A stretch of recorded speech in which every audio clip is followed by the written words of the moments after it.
Update sa ginagawa kong DIY grass cutter. Dahil nga nag 1 million ang ating unang upload, naisip kong i-upgrade ang ginagawa nating grass cutter.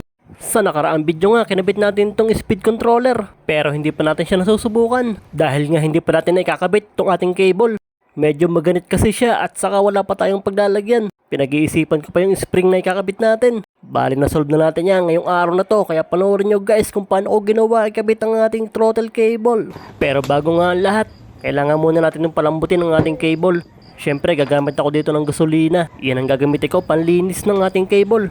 Ito nga pala ang teknik ko kung paano ako maglinis ng cable guys. Kumuha lang ng type ng bote tapos butasan nyo na kagaya nito. Mas maganda yung medyo sikip para hindi lumabas ang ating gasolina.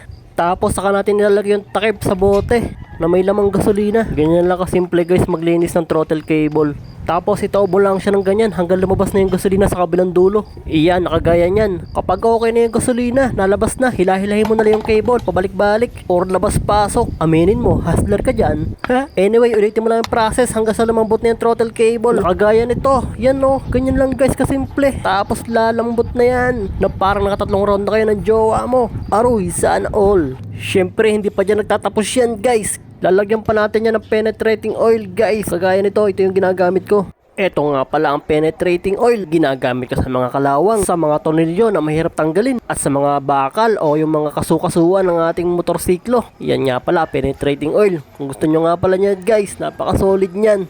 Lalagyan ko nila ang sa ating comment section ng link. Alright, mabalik tayo sa ginagawa natin. Dito nga pala kakabit ko yung ating throttle cable. Sa ating throttle, madali lang naman ikabit yan. Ang problema na lang kung paano natin to i-install din sa ating speed controller. Syempre, kailangan natin ng spring. Kaya ito, naghanap ako ng spring at dito ko siya nakuha. Natatandaan nyo ba? Tinapon na natin to. Hindi ko kasi nagawa ang ice crusher na to.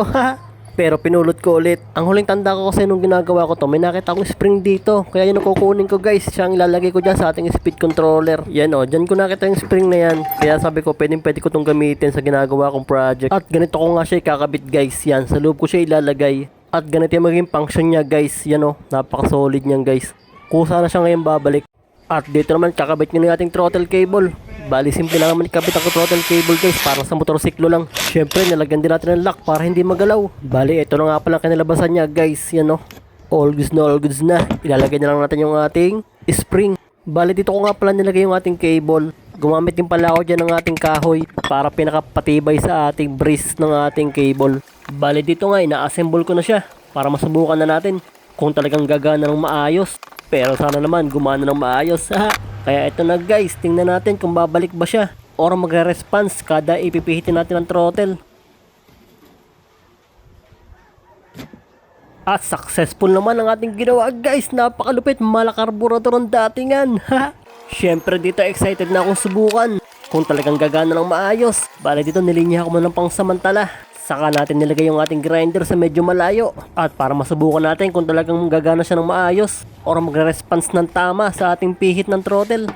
Dito nga sinaksak ko na siya at bubuhayin ko na lang yung switch dyan sa baba. Bali upgrade din natin ang ating mga switch diyan.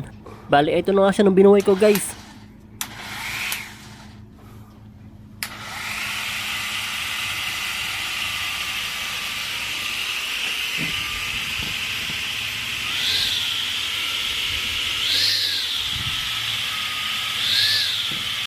Kung mapapansin nyo, umikot na agad siya sa unang buhay ko pa lamang.